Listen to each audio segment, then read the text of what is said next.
Meeting to order. Please stand for the pledge. I pledge allegiance to the flag of the United States of America and to the republic for which it stands, one nation, under God, indivisible, with liberty and justice for all. Let the record reflect that all members are present with our student reps and our principals, two of them, I think, all three of them actually. Let me see, should we start with the student reps tonight? Would you like to start? Sure. This weekend we have a 3-day weekend with Monday being President's Day.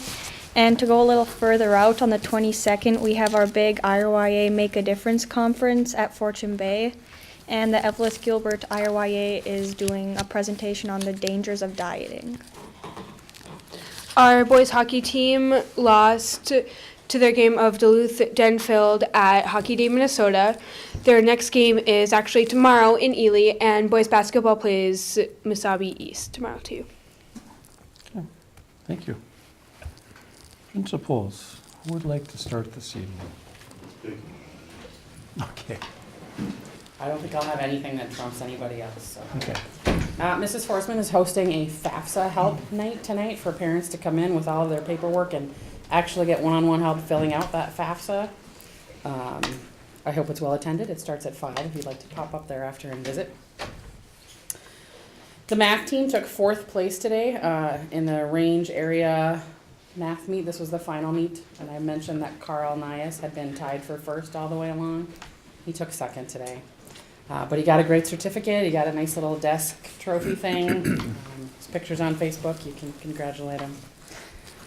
The AAUW book fair that Mr. Ufford takes takes his students to for I Love to Read Month was last week. He took 24 students. They came back with 218 books and a lot of positive feedback from the staff there. They really enjoy having our students come out. So thank you to all of them.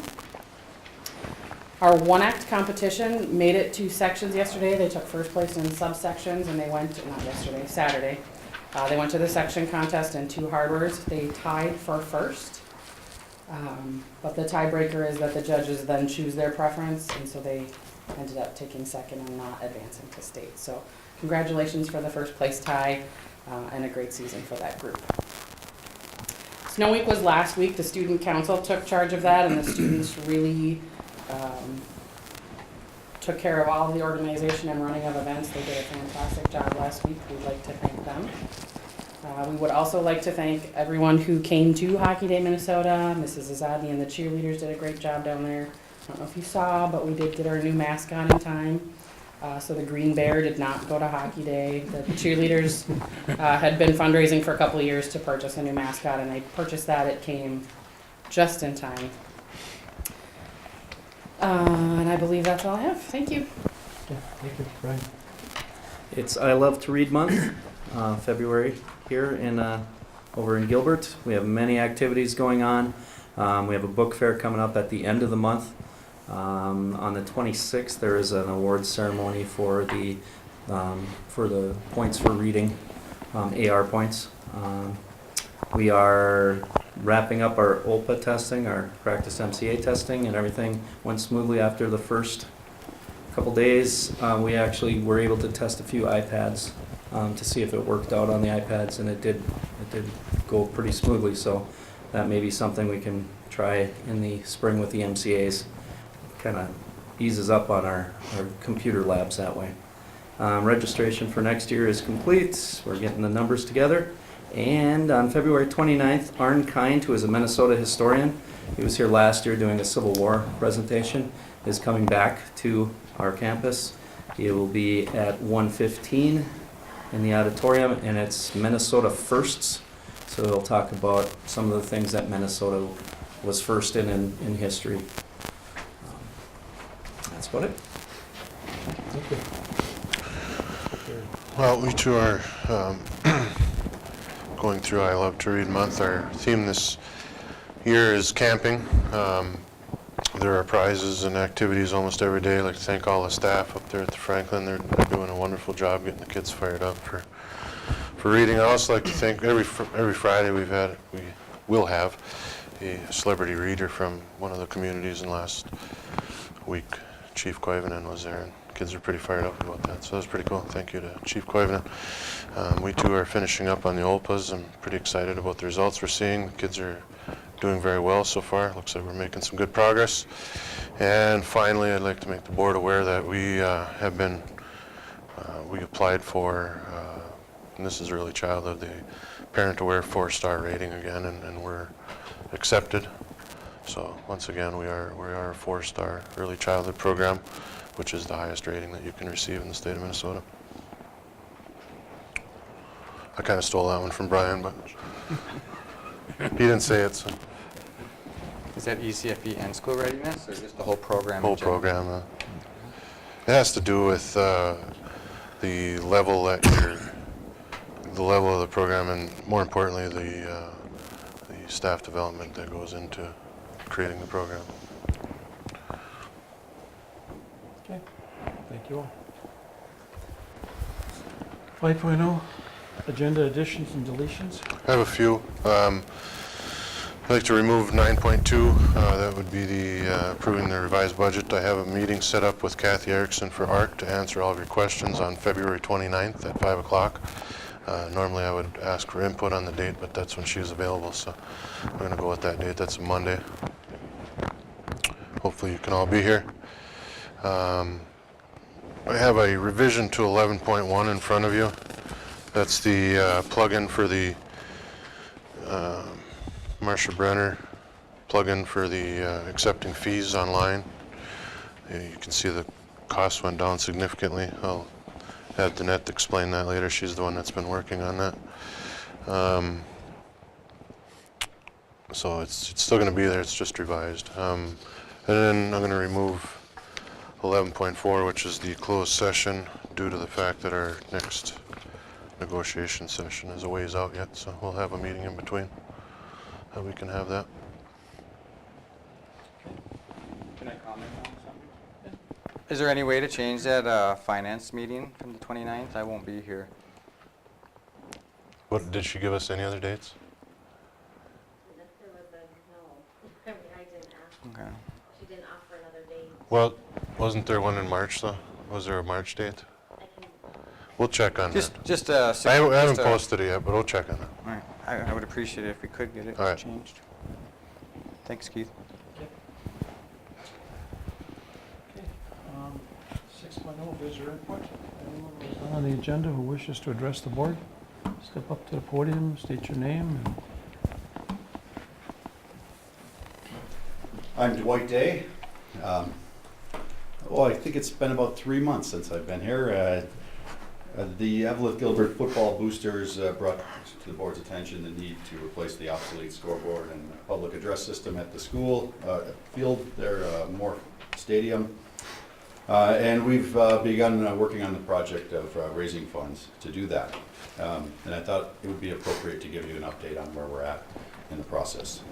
So the first thing we decided is we didn't want to sell a bunch of advertising. We didn't want our scoreboard to become a billboard or the stadium to have ads all over it, trying to get approval from the school board for that and trying to find appropriate balance and who gets to be there and who isn't and how we go about, I don't know, divvying up parts of the scoreboard. So we just walked away from that as a way to raise the money, and felt basically two ways we were going to do it. We were and we are in negotiations with a primary sponsor, what I'll call a signature sponsor.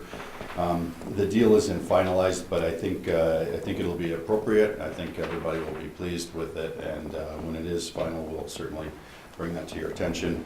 So there will be one sponsorship beneath the scoreboard, I guess you could put it that way.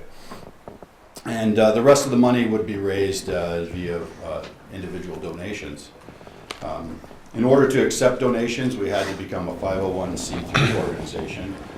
We weren't, so therefore, if you had donated to the boosters, you would not have any tax-deductible status, which is fine with the way we used to run our fundraising, and the purpose of our fundraising was mostly to buy meals for the kids and some equipment and things like that.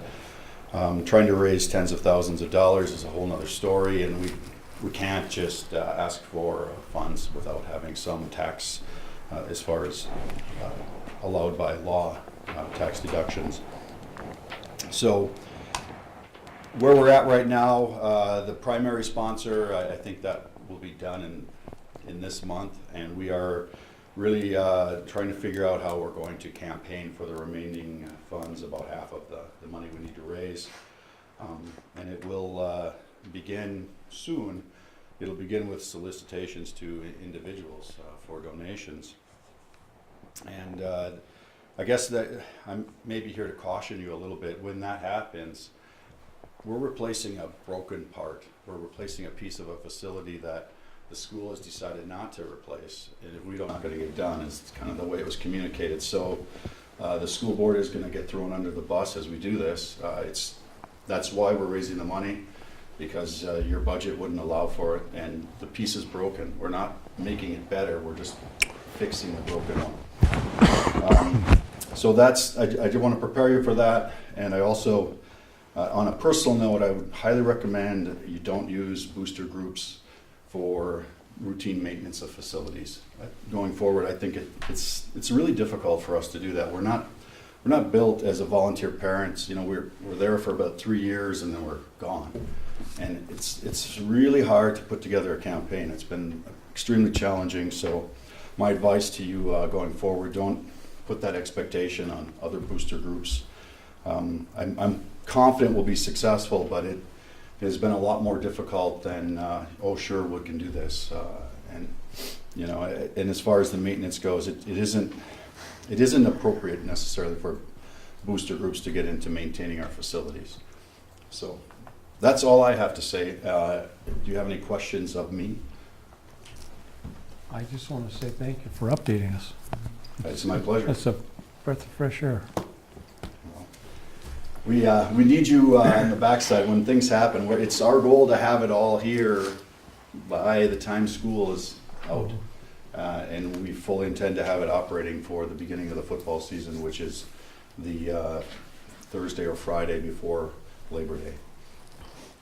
Although now Duluth Marshall dumped their schedule, and there's talk that we might play a week before that, but Duluth Marshall is not going to field a football team due to whatever, and so we lost a game as well as their other 8 opponents, and they're talking about maybe having a game the week before because everybody else's schedule is filled, and they can't just plug one in the middle of the season.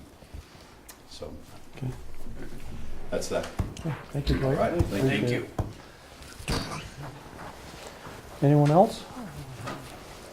Okay, moving on. 7.0, approve the agenda. So moved. Motion by Shean. I'll second. Second by 40. Any questions?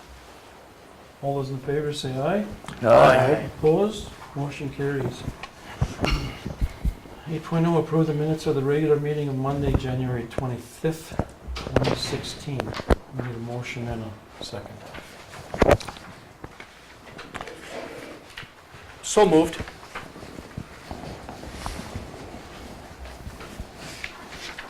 I'll support. Quiet lunchtime. Motion Shean Love, second by Young. Any questions, corrections?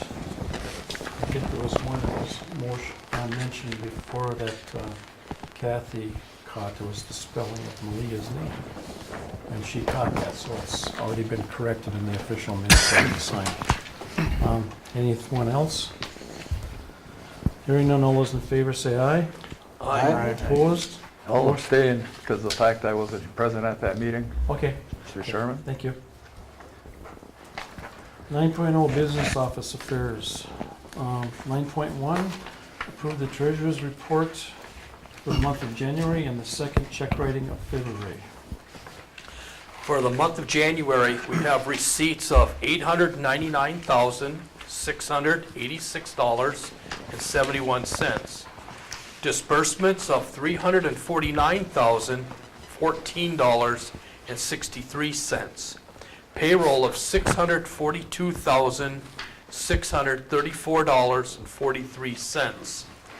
For February, we have just disbursements of $220,590.56. I make a motion to accept the treasurer's report. We have a motion, we need a second. I'll second. Motion Sean Lund, second by Jim Colina. Any other questions or corrections?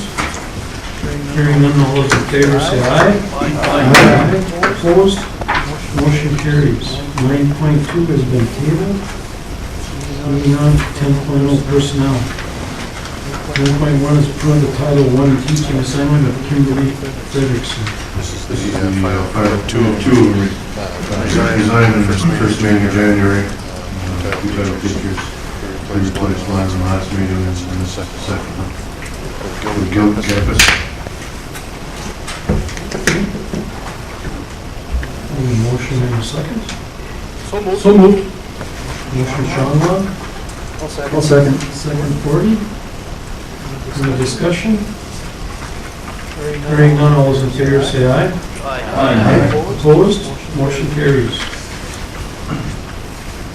11.0, new business. 11.1, approve the quote for Marcia Brenner fees from Marcia Brenner Associates. We have a revised one at the table. Doug, speak on this one. Marsha Brenner is the company that we contracted with this year for customizing and helping with making Power School do what we want it to do. We purchased, I believe, 22 servants hours with them that can either be training or customized services. One of the other things that they do is create additions. It's called a plugin, so it changes how Power School works, and one of their plugins is called a fee plugin.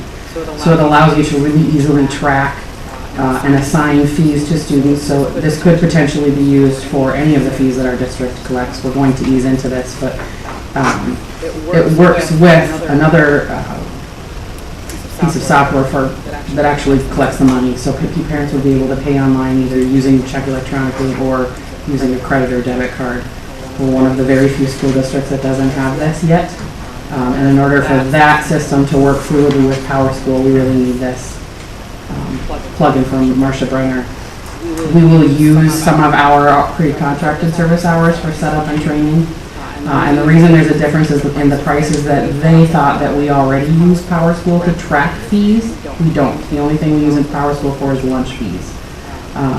So there would have been a cost of rolling those old numbers into the new system, and that came out. So it went from $1,738 to $938. So that's a pretty significant savings for us.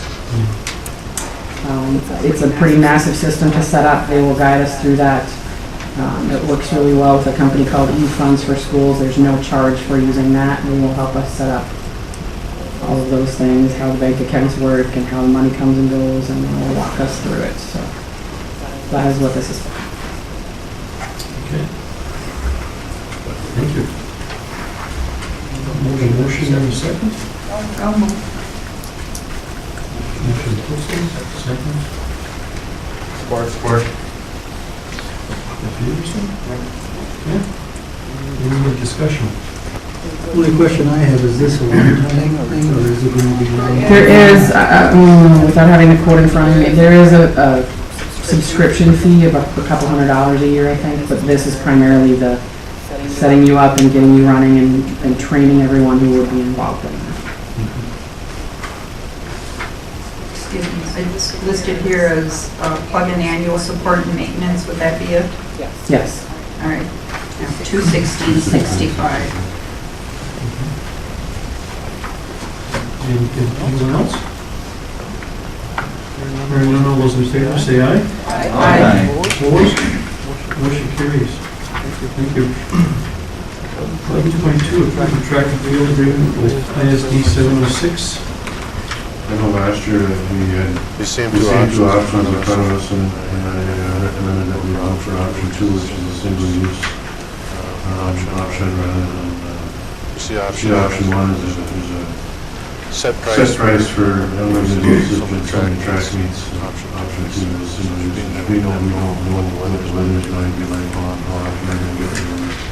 Far better off just fails, we didn't end up doing a whole lot last year. We had one track and 5 practices.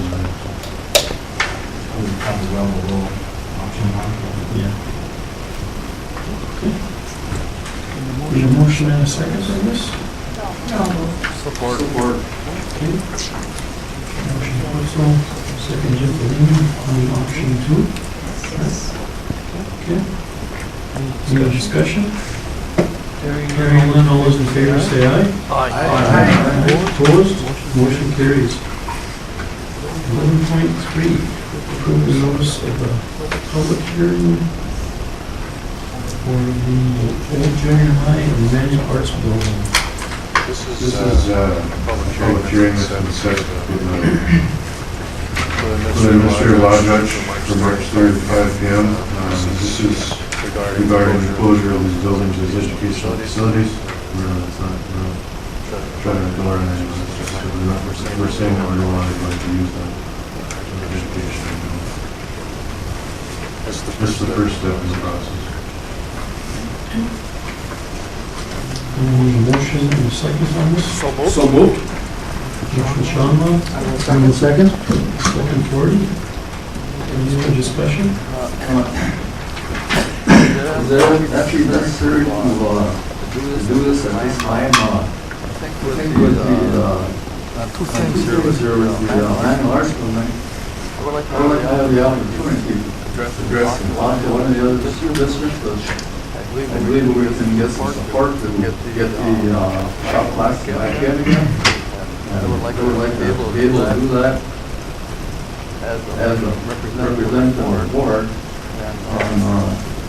Also for information on the old junior high. I had a talk with Congressman Nelle and Representative That's and there's potential there that this building could be put into a home for a veteran, a veteran role model. And so that's being looked into right now at this time. Well, actually, we're getting to the end of the heating cycle now, and it's actually necessary to do this right at this time. Do we postpone for a month or so to get a little more input? And then bring it back up to your agenda? Mr. Chair? Yeah. I guess with the junior high, all we're doing is officially closing it for our use. Am I understanding that correct? You are correct. That's not, this isn't a notice to say we're tearing it down, it's a notice to say that we as a school are no longer using it for educational purposes.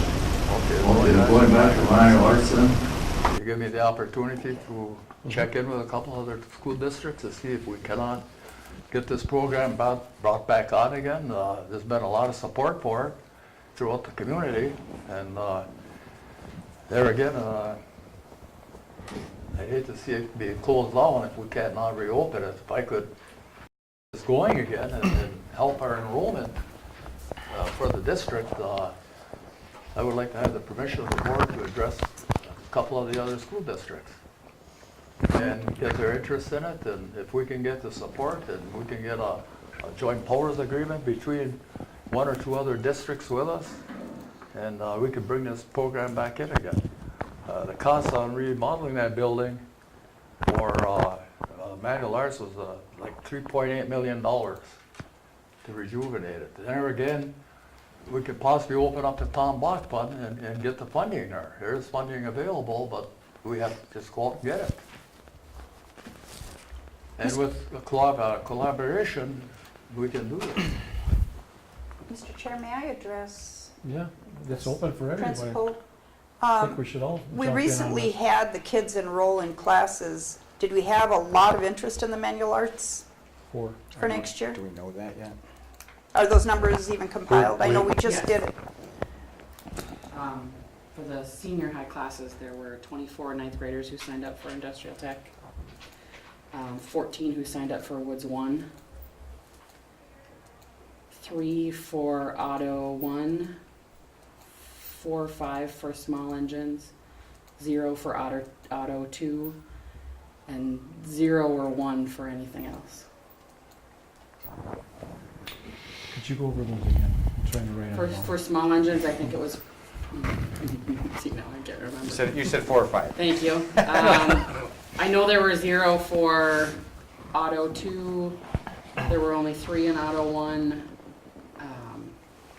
The Woods 1 class had 14. There weren't any for Woods 2 or any of the other wood shop classes. And then the 9th grade General Industrial Tech, which is in the wood shop, has 14 students signed up. You said that's 9th grade, how about the other grades? That's it. That's It's required. typically just, it is open to 9 through 12, but that's typically been a 9th grade class. That's it. That's it for high school manual arts. Okay, thank you.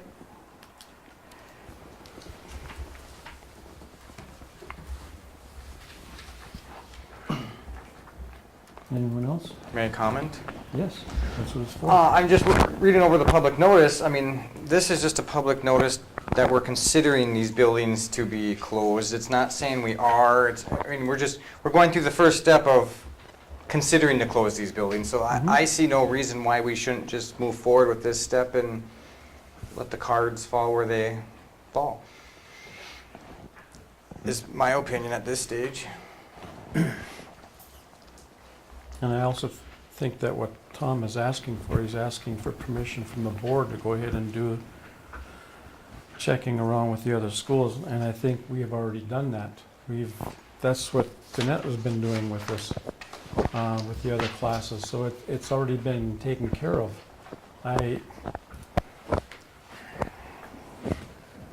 It's up to the rest of the board. I don't know. I still think that we have to go through the process of having the hearing and then go from there. It doesn't mean we're not going to use it for anything ever again. It's just a process of going through to have the public hearing on it. Anyone else? No, I agree. I think we should go ahead with the hearing. I don't know if it might be more appropriate to have our superintendent talk to the superintendents in the neighboring districts to check on the interest. That might work better than having a board member do it. You got any input? I guess when listening to what Tom's saying is, I don't disagree that there's an interest in a lot of parties in reviving manual arts. I mean, there's lots of roadblocks to getting there. I know the IRRB is even interested. They are in training our students in that skill set. What I do disagree with Director Gentilini is the use of that building. I think we can do something, but I think that building out in that parking lot presents a whole world of problems to us. Security-wise, functionality, the whole works. I would much rather see us pursue something like, if we were going to pursue something like that, to be looking at new construction or adding on to one of our existing buildings. That's just my thoughts. I mean, I too am a big supporter of the manual arts and hate to see things go the way they are. And the reality is, there's lots of draws that are causing students not to go into those classes, and a big one is college credits. I mean, when you have the opportunity to get college credits for free when you're in high school, or take a manual arts class, an industrial arts class, lots of times kids go for those free credits because their parents are pushing them that way. It's a financial thing. And there are only so many electives you can take in a day. I mean, you have to take math, reading, and science, and social studies, whether you want to or not. If you're in band, if you want to be in band and go to Florida once every 4 years, you're already at 5. So I mean, it doesn't. And if you're college bound, you got to take a foreign language. So now you're down to 1 hour a day that you can possibly take, and that's a hindrance to you know, just the physical schedule of it for us making things successful. And as far as with other schools, I know a lot of schools are you know, as all of us are faced with declining enrollment right now. I mean, it's not something unique to us right now. And lots of them are turtle shelling up right now and trying to protect what they got. I know Virginia has pulled back on I mean, they're not gonna be sending kids to our auto class next year, which is why Danette's telling you that our numbers are so low. We don't have that participation. They're gonna have their own program next year. They're trying to get our kids to go over there. So, I mean, that's the kinds of things that are going on. I mean, should we explore cooperative program? We are doing a lot of cooperative things now. There are some schools that are pulling out. Should we continue to pursue more? I think Danette has been a wonderful advocate for that. I really do. I mean, she's done a good job with that. And you have to understand that there's only so many kids. There's only so many kids, and it's getting less every year. I mean, I was a product of industrial arts myself. I spent my whole senior year in that room and just love it, everything about it. But it's just, the landscape is changing these days. It really is, Yeah, which I'm is all- unfortunate. I'm all for manual arts also, but not in that building. That building is terrible. That was the old cost to redo that building, and that was 15 years ago or more. I think the cost has gone up on that. And I don't know about the river running through the basement, but last time I was in there was water running all over inside there. Well, either way, I mean, I think as part of what we're talking about with for facilities, I mean, that definitely should be a big part of the conversation. I mean, what's that Yeah. gonna look like? But I don't know. I don't agree with anything with that building. I mean, it's not a, I mean, it's lived its educational day, I guess we'll put it that way. It's in pretty tough shape right now. Did we get the permission from the Minnesota State Historical Society on that, Jeff, to demolish the building, or has that been? We don't need their permission. We don't? Oh. We just have to tell them that that's our intent, and they have the right to give a suggestion for repurposing it for something else. We're just saying that and I don't know that anyone here is against. I don't know what anyone's opinion is on repurpose it. We're just saying that for school purposes, we don't have a purpose for it right now. Do you feel it'd be worthwhile if you were to talk to, say, Mount Iron Buell, with the superintendent there? I think they have some big dates coming up for them that, yes, it might be a good idea.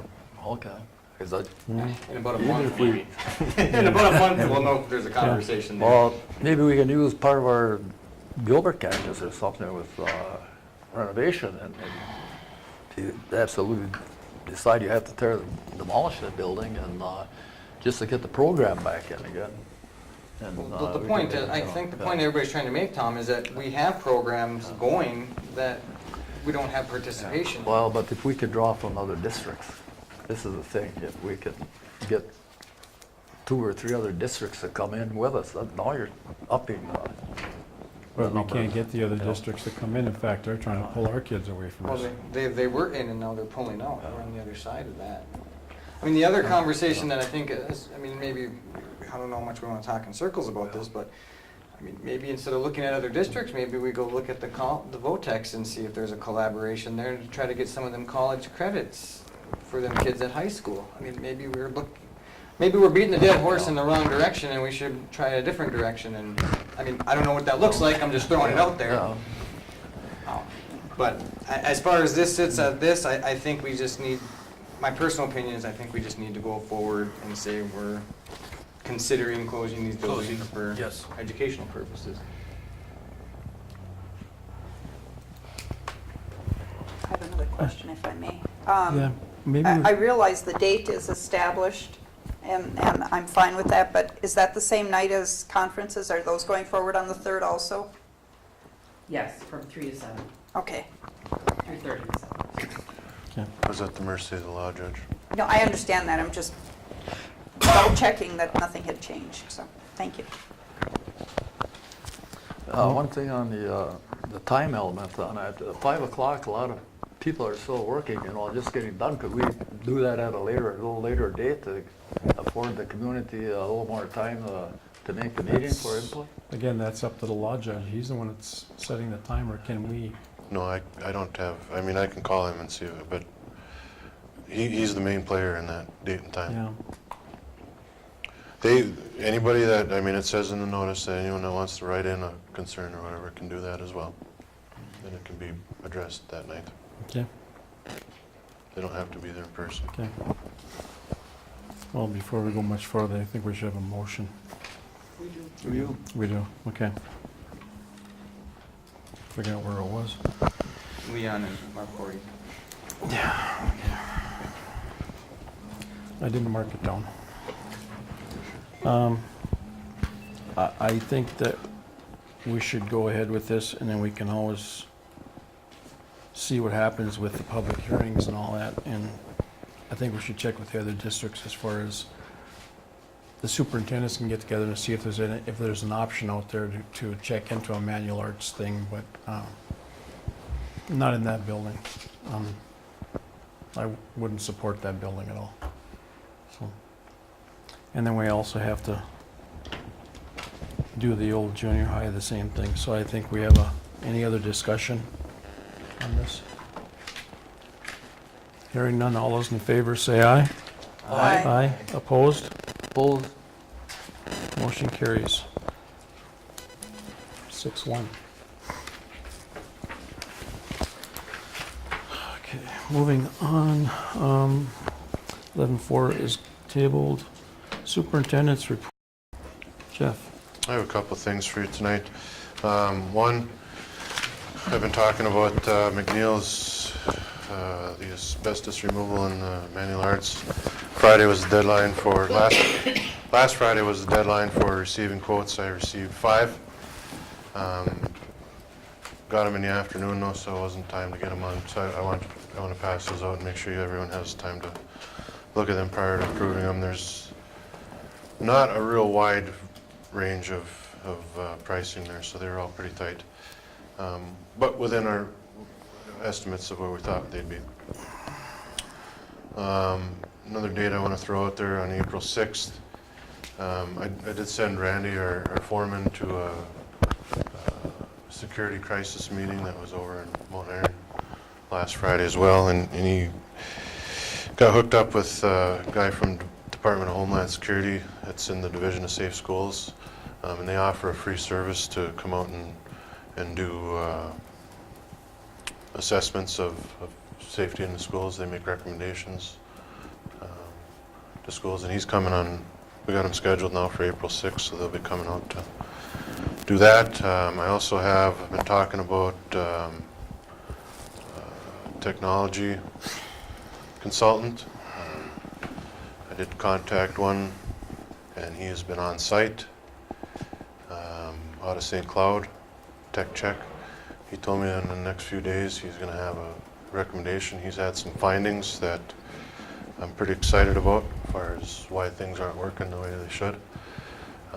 So when I get that report, I'm going to call a meeting first with the tech committee to go through it, and then afterwards we'll share it with the board and see which direction we want to go.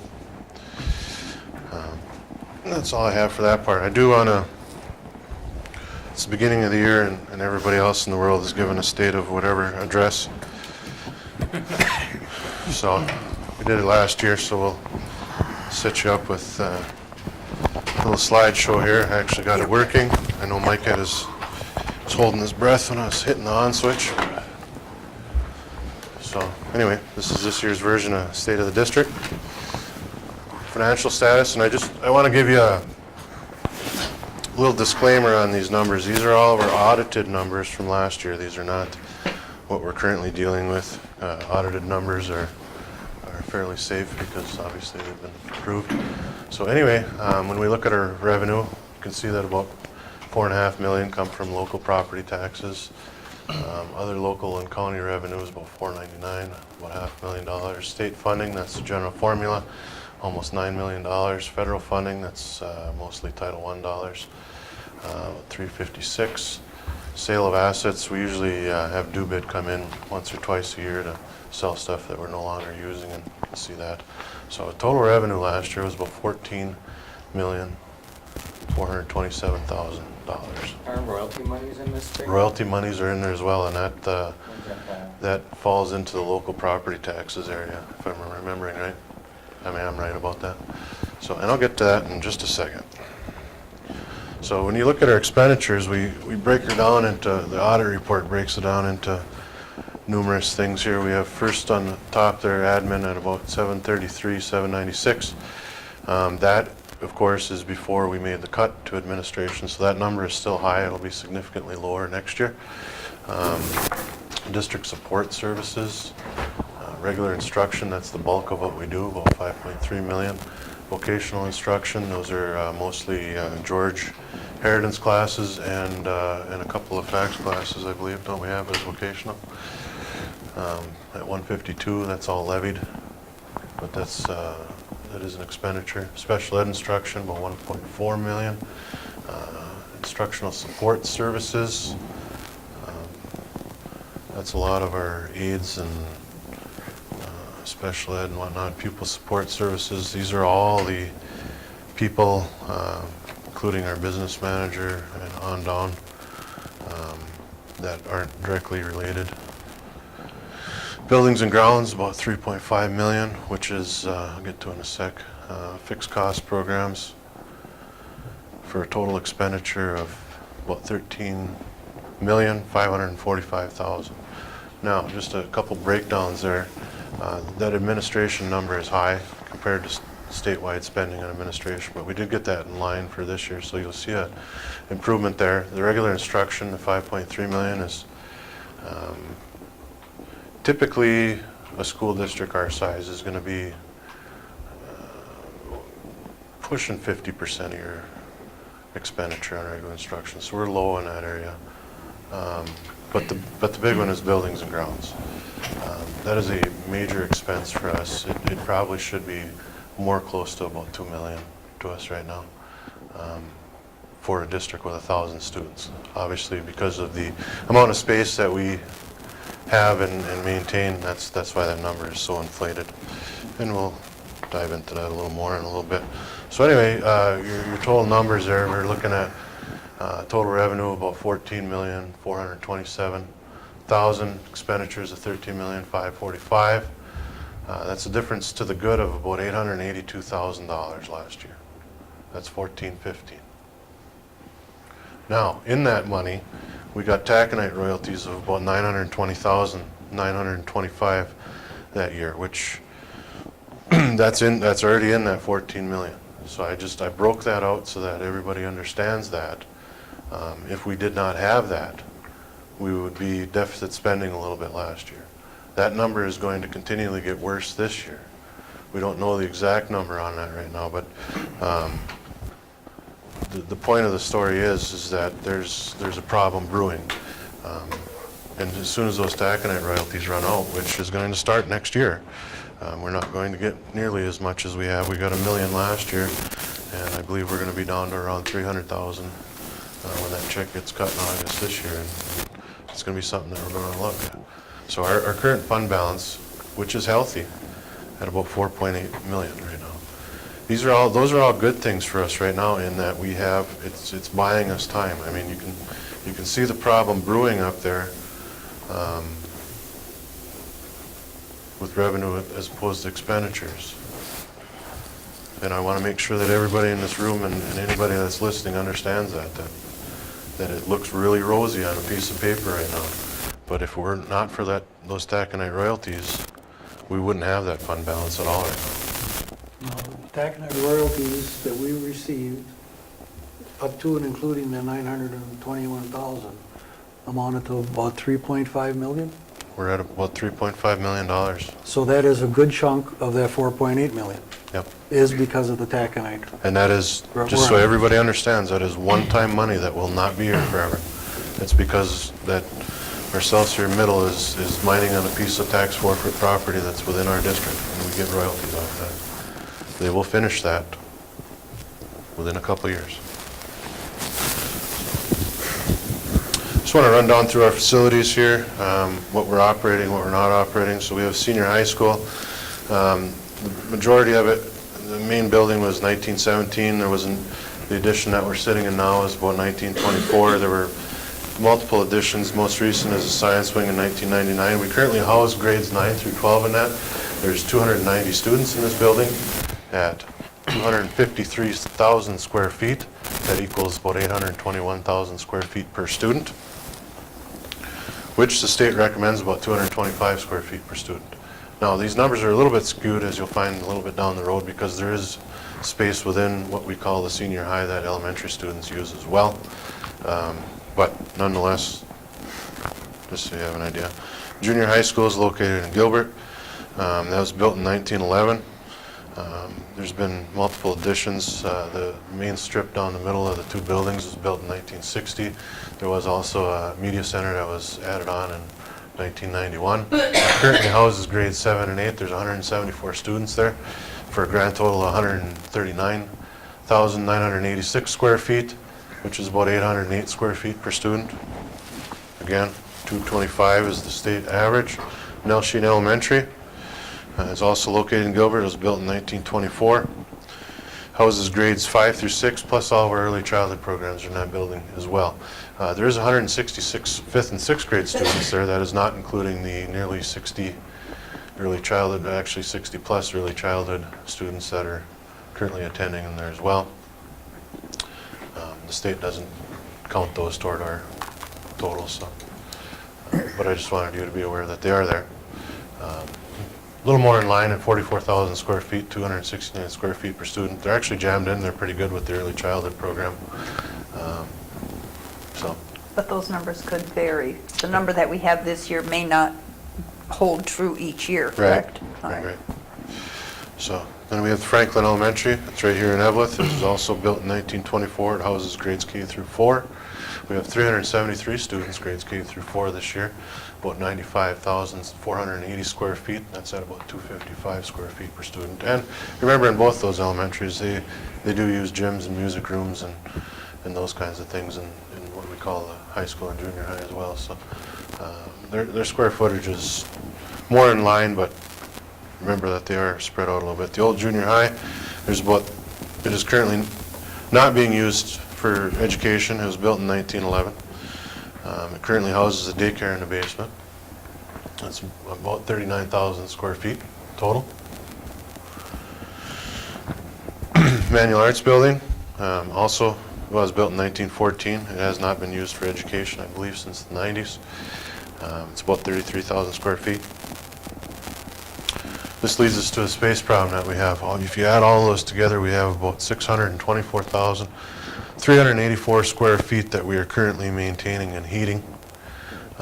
We have, as of today, 1,006 students, which would require us, by state recommendation, would require us to need about 225,000 square feet, which, if you want to do it by percentage, that's about 63% of our space we don't currently need. We currently spend about $1,900 per student. Lots of school finances dealt with per student, so we'll go with that. On operations and maintenance, the state recommends about $868, so we're spending well over twice as much on operating and maintenance as we should be. Athletic facilities, Moore Stadium right here, it was built in the 20s. For baseball, football, and track, it's in extremely poor condition right now. It's crumbling. The track is a hazard to a lot of the other sports, both baseball and, because it is an old cinder oval track, not an oval track, a square rectangle track, 440, that currently can't be used anymore. It runs through both the end zones and creates a problem for baseball as well. So it's created a very unsafe situation up there that needs to be addressed. We have a gym here in the Eveleth campus that was added on in '92. There's also a 1926 edition. Here in Eveleth, there's what we call the new gym over in Gilbert that was built in 1953, and then there's the 23 version over there, and there's also what's called the rubber gym that was also part of the 23 edition that is currently being used. Swimming pools, we have 2 pools here on the Eveleth campus, and I stand corrected when I made this slide. It was 1926. It was actually 1917 those pools were put in, making it the oldest currently active swimming pools in a school facility in the state of Minnesota. The Gilbert pool is condemned. Tennis courts that we use, the Eveleth campus is used for competition. Gilbert's campus tennis courts are in very poor condition, and we need to address those one way or the other in the near future. We currently lease space for hockey arena from the city, and we also lease softball fields from the city. I suppose that what could go on that, we also obviously lease some track and field time over in Virginia, and we also lease tennis space over there as well.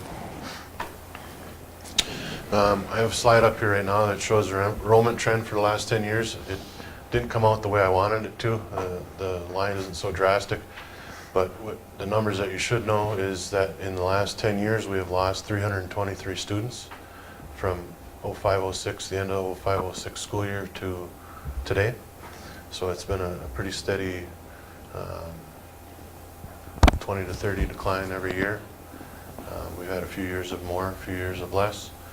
If you want to go back even further, if you go back to the 1999-2000 school year, 15 years ago, 16 years ago, that was the last time this district had 1,500 kids. So in the last 15, just to put that in perspective, today we're at 1,006. 16 years ago we were sitting at 1,500 kids. So in the last 15 years we have lost 1/3 of our student population. Open enrollment. Right now our in-migration, that's the ones that open enrolled in, we're at 207. Out-migrations at about 304 for a net loss of 97 kids. We also have 35 kids that we are aware of that are being homeschooled right now. I want to throw some assessment data at you so you can see where we're at, range-wide. So grade 3 math, you can see that 92% of our kids passed that MCA last year. These are all the next dozen slides or so, it's all based on MCA data, state test. So you can see that grade 3 math, our students do very well. Grade 4, we're about 81.9% of our students met proficiency, I guess would be the proper term in that, which is, if you want to measure ourselves against the state, you can see about 3 bars over, the state's at about 71% proficiency. Grade 5, we're sitting at about almost 62% of our students are proficient, statewide 59. Grade 6, we're sitting at about 56% of our students are proficient, which is right above the state average. It's sitting right next to you. Grade 7, we are below the state average, and we have some work to do here. And you'll see both this one and in grade 8, we're sitting below the state average. We had made some gains last year. We'd crept up a little bit, and now this last year we regressed again. And it's definitely an issue that needs to be addressed, and I know my admin team is working on that. Looking at reading, last year 72% of our third graders met proficiency in reading. You can see the state average was about 57.4, so we're well above that. Grade 4, we're at 57.4, which is slightly above the state average there. Grade 5, 74.5, state average about 63.1. If I'm rolling through these too quick, I can stop if you want to just say hey. Grade 6, still above the state average of 58.8. Grade 8 reading, 45.3. Again, both 7 and 8 we regressed a little bit. We started to make some gains last year. That number was creeping up into the 50s last year, and now we're back down in the mid-40s. And these are issues that we got to address. I mean, a lot of it. I mean, there's lots of factors that go into. I mean, your class size. I mean, if you have a smaller class come in, and it takes less of them to not meet proficiency. I mean, you're dealing on percentages of those passed. But either way, I mean, we should have more than half of our kids being proficient in reading by 8th grade. So then, you know, test apathy is always an issue. Testing conditions, we had, and I'm throwing excuses at you right now, but again, there isn't a lot of them. But we did have some testing issues with these groups last year as far as getting kicked out of the test. But everybody did, so I mean, that was a statewide problem. So, but I just wanted you to be aware of that. I mean, we're aware of these problems, and it'll be addressed. I mean, our elementary numbers are are great. I mean, we're well above state average and leaders in the region in both math and reading. And in the junior high, we got something's going on. So here's our ACT scores. This is mainly our juniors, and these are, you know, now that this is state mandated, these are going to start going down. This is when only the kids, the college-bound kids, were taking the ACT. Now all of them take it, so these numbers region-wide statewide will go down. Put it in perspective, what's the top score on the ACT? 36. Yeah.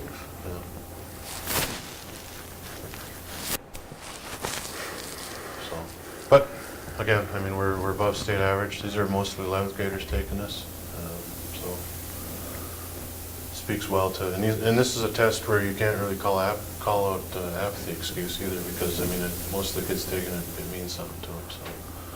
So I mean, it's a bright spot for us. Just wanted to go through our strategic plan that we passed a little bit last year. First area is technology. I did mention one of the things that we wanted to do in the strategic plan was develop a comprehensive plan. So we were moving in one direction as a district rather than a little bit here, a little bit there. Currently, I have Tech Check that's writing recommendations for us right now. I'd say within the next week we'll have something in our hand. We'll meet with the tech group in the district and decide what we're going to move forward, and then we'll meet with the board and decide what we should be doing and what we want to spend money on or not. Student support, we had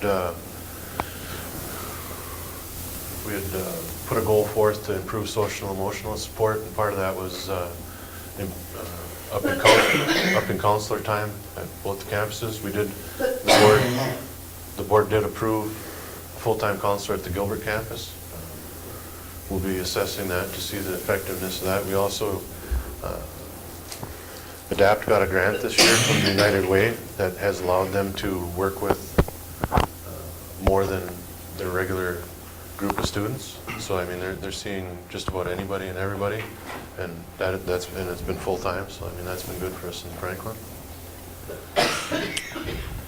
Facilities, we currently have hired a firm to look at our excess space that we have. I mean, everybody I think understands that it's a problem.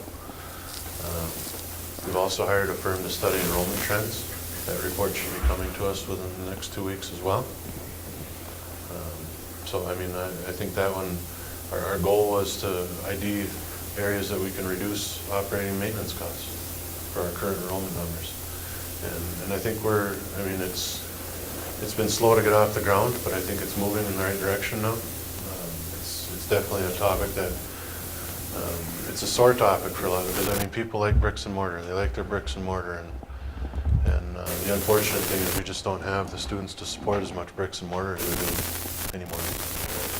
Not even close. And I mean, even if we were to go out and get 700 more students, we still have too much bricks and mortar here. So I mean, and that's what everyone needs to understand is it's not going to be solved by sending a bus somewhere and getting 50 more kids. I mean, it just isn't. It's an unfortunate thing that has been going on for a long time, and the can has been kicked down the road, and that can is at the end of the road right now. This board is going to have to do something about the amount of space that we have. Finance, our goal was to right size based on enrollment, and so we are currently looking at all of our staffing in every area to make sure that it is appropriate based on the amount of enrollment that we have. We're going to look at bus routes, we're going to look at administration again, we're going to look at secretarial, we're going to look at bus drivers, custodial, the whole works, and make sure that we're where we should. I know that there's been a few surveys going around through ARC this spring of various districts to survey various staffing levels, and I participated in that, and I have that data now, and we'll be sharing that at a budget and finance down the road to make sure that we're not understaffed or overstaffed in any area. With the enhancement of VersaTrans, now that that's being used more efficiently, will that help in the process of figuring out some of the Absolutely. transportation questions? Yeah, absolutely. And Randy has done a good job in learning that program and getting a handle on it. Another one of our areas was community engagement. Our goal was to develop and implement a community engagement plan. We've created Facebook and Twitter accounts with the purpose of getting information out. I think most of them have been active. I mean, we're putting stuff on there when it needs to be. We have a number of people that have access to it. All of our building secretaries have access to it. The principals all have access to it. Denise also does, and getting information out that way. We have a Schoolway app that we use it's mainly for our extracurriculars. That's been highly useful for parents that have kids in those programs. We've been doing the newspaper ads, not as much maybe as we should, but I mean that's a spendy issue, and we've been rolling a few out now every week. We'll start in on the early childhood program real soon. We've been doing the high school thing because we've been working on that end at the moment. We've had activity fairs, registration night. You heard Danette talk about FAFSA night. I mean, there's lots of counselors getting out there and trying to engage parents in a lot of these things. I know the parents that did come to registration night, I heard lots of positive feedback. It was great information.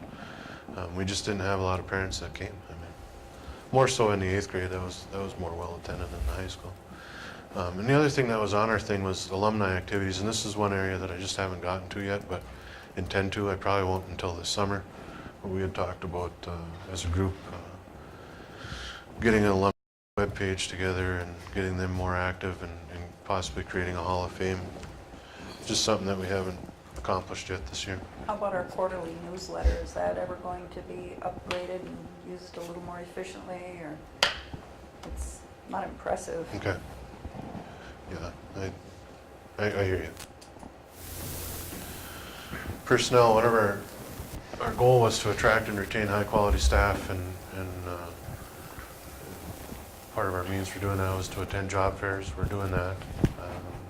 Improve the scope of advertising. We're advertising out a little further than we used to. We used to not go much further in Duluth because it's believe it or not, it's hard to get people to want to move these days for teaching. And this is statewide. This isn't Eveleth-Gilbert. This isn't Virginia or Mesabi East. I mean, and I think MSB has thrown a few articles out there too that you may have read in the past few months. But there's a statewide teacher shortage right now, and getting people here has been challenging in some areas. We did implement an improved mentoring program for those first-year teachers. And we'll be evaluating that at the end of the year. We're still implementing the teacher evaluation plan. Phase 2 this year, we're gonna put in another chunk to that. So we have many challenges ahead. I mean, we have declining enrollment. You saw that. You saw that slide. I mean, it's not going up. It's going down. And there's lots of moving parts to that, and a good chunk of it is there just aren't as many people living in our communities as there was before. Yes, we have 97 more kids that open and roll out than come in, and that is a concern. That is certainly a concern for declining enrollment, but a larger aspect of that is there just aren't as many kids here as there used to be. Even if every kid on that list, even if every kid on that open enroll list came, in the last 15 years, we're still down 400 kids. Just to put that in perspective. More challenges, our aging facilities. I mean, this district has done a good job trying to keep a good face on her, but I mean, there's lots of areas that are showing their age. Lots of areas that are showing their age. Mostly in areas that we have not been using. So I mean, that's something, and we need to come up with a plan to consolidate that so that those areas aren't in areas that we are currently using. I mean, I can think of areas on both campuses that we have areas that are not being used right in the middle of areas that we're using, and we're not keeping up with those. Our extracurricular offerings are, at some point, it's going to have to be dealt with, and it is a major elephant in the room that that's not real fun to talk about, but a school this size has the extracurricular offerings of a school 3 times its size. I mean, if you look at the Minnesota High School League webpage and just go through AA schools, you'll see what other schools offer compared to us. Our athletic facilities are a major concern. I mean, there's safety hazards in many of them. Our excess space, budget deficits. And I know that those first few slides, it seemed, and I can't stress this enough, it seemed like it's very rosy for us right now. We have a lot of money in the bank. We're spending about what's going out, but that's all due to one-time money. Everybody here needs to understand that it's all due to one-time money that is not going to be here much longer. And those budget deficits are going to be real in the very near future. So to wrap things up here, I mean, our test scores are among the best in the region in our elementary. We've got some work to do in the junior high, but our high schools, I mean, it seems to be carrying through into the high school. Our ACT scores are excellent. We have excellent staff who are committed to these students in all of our communities. I mean, I can't say enough about our teaching staff. I mean, they do a wonderful job with what they have. They really do. And lots of comments that I hear from students that move in are really excited about the level of service that they get. And we have great communities that are going to ensure that we deliver a world-class education to all our students. Both these communities are very committed to education, and despite the challenges that we face, I think we'll find support if it's in the best interest of the students. And that's all I have tonight. Thank you, Mr. Chair. Thank you. Will that be sent to the board? I will find a way. Okay. It's in a Keynote feature, and I'm not sure that all your iPads have Keynote, but I'll I think so. try to convert that. Just make a PDF out of it, or? I'll try to make a PDF out of it.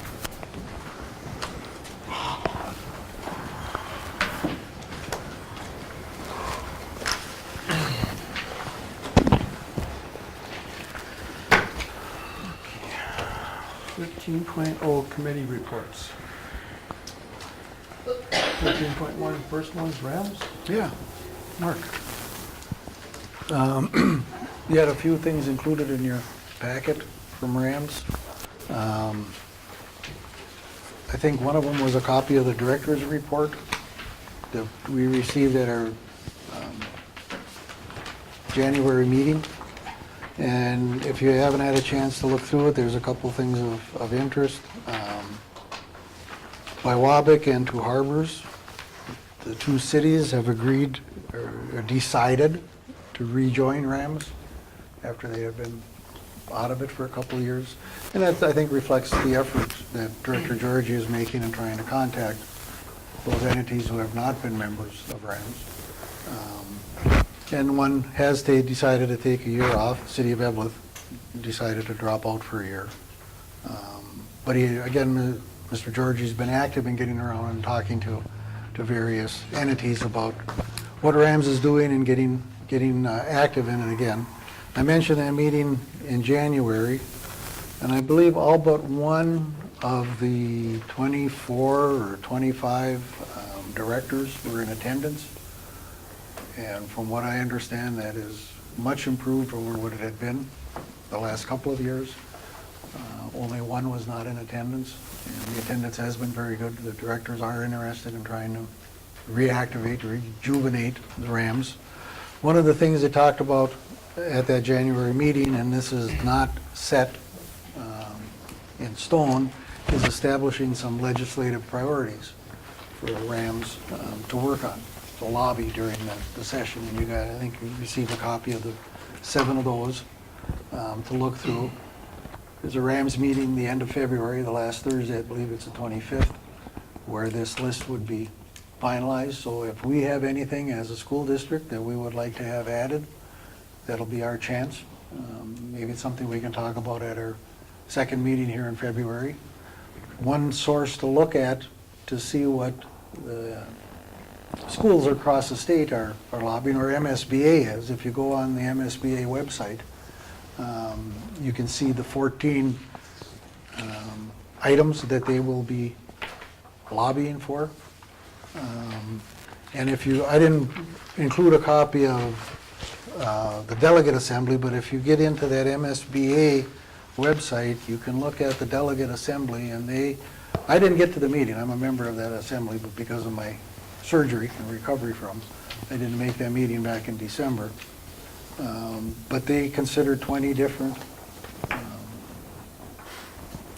things to lobby for, and they narrowed the field down to 14.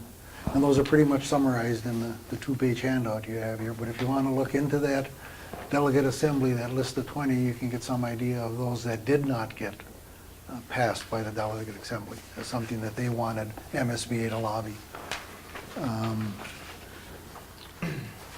I guess that's really all I have. Oh, for an update, at that January meeting, we were shown what the range delegation will be lobbying for or working on in the upcoming session. And they are going to work for $100 million to expand high-speed broadband internet across the rural parts of the state. They're going to work toward getting $50 million in agricultural property tax credits, $45 million in additional local government aid to municipalities, and $40 million in the county program aid. But again, take a look at some of the issues that MSBA is lobbying for. If there's one or two in particular that you would like Rams to work for.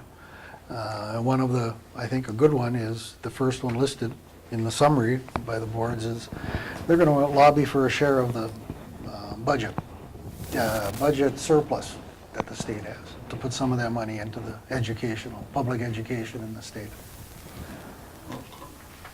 Anybody have any questions or any other comments on it? It's something I think that Rams is becoming much more active than what it has been in the past.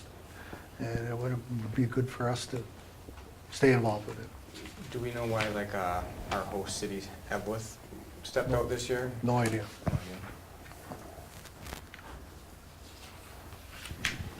That's all I have on Rams. Okay, thank you. Well, I think we'll look this over and then we'll Yeah, at our meeting in February, if we have anything set a meeting now. that we would like Rams to take up. Okay. Thank you, Mark. Yep. 13.2, building and grounds.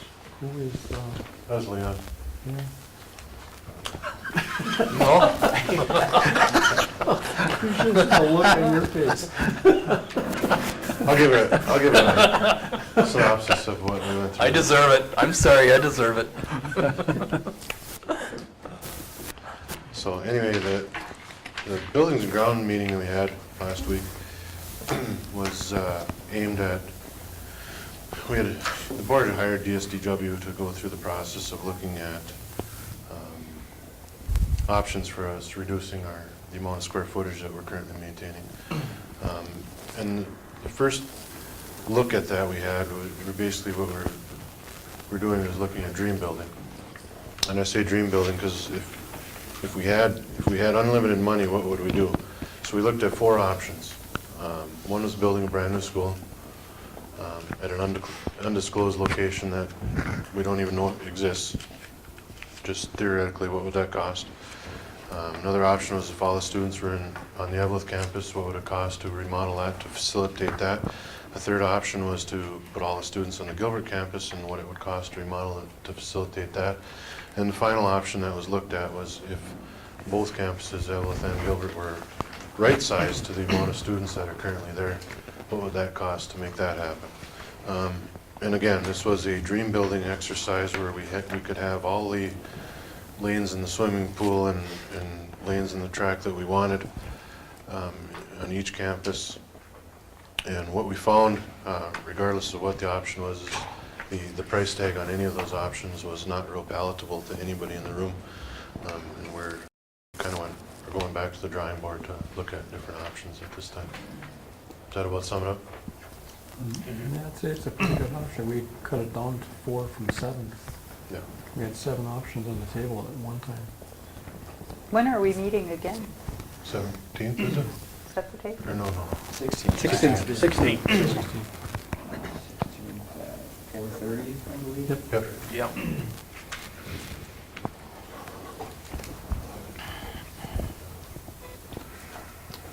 Then the next one in line was Budget and Finance, which we met right after that meeting. And we went through the revised budget for the current school year. We tried going through where we're at for this year, and again, that just to stress that taconite money is always muddying that water, and that it's one-time money that's covering. I mean, it doesn't appear to be on paper too bad right now, but when you take that away, we're looking at almost a $750,000 budget deficit if we didn't have that money this year. And I think everyone at the table agreed that we need to start chipping away at that before that becomes a reality for us. So I think that's what we walked away with, is that the sticker shock of that and the realization that we need to start working on that pronto. We're gonna, like I said, I did have a tentative date with Kathy Erickson from ARC on the 29th. We'll see if we can find another date tomorrow. It wasn't posted or anything, so I know that she was available that night. That was the first night that she was available from now until then. So we're going to dive into that a little deeper, and we will that night when we get everyone here with Kathy. Can I ask a question? Mm-hmm. When we invite ARC here, does that incur a cost? No, we pay for their service. I guess my only thing is that just reading over the audit book over the last 2 years, briefly in the last week or so, and then kind of looking over our budgets over some time, I wonder if it would be more value added for us to kind of meet like internally and figure out like if we can make sense of it, and then see if we have targeted questions that we could address to her, to maybe she could come prepared with before we, or would Sure. she just generally be able to just present us what everything means in the event that we might have sent, I'm just saying that it might be 1 or 2 times that we would ask her to come back if we can't answer those questions internally. You know what I'm trying to get to? You can certainly, I mean, in the interest of saving your time, I mean, you can certainly send those questions to me, and I can forward those on to her so she has answers for you that night. Because, I mean, there might be questions that somebody else at the table could answer versus wasting her time, I guess, more. I mean, I'm not really worried about wasting my time. It's just because she's out in, down Duluth or something. Two Harbors. So, I mean, and I just throw that out to the board, I guess, if anybody else understands the budget and they don't care to kind of get a debrief internally before we bring somebody else in. But I don't know that anyone really understands it. well, that's why I'm wondering if maybe we should collectively try to get some targeted direction before we bring in a professional, but I mean, that's just my thoughts. But if not, I guess we could just move forward, and if we gotta ask her back again, we gotta ask her back again, but. Well,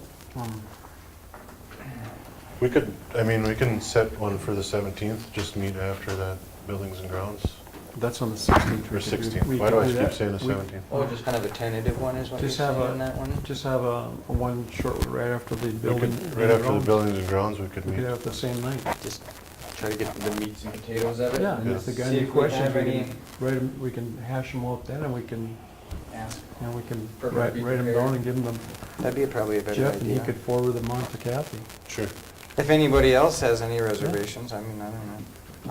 I've been trying to make it We'll all add that to sense, the- and it's driving me crazy. Alright.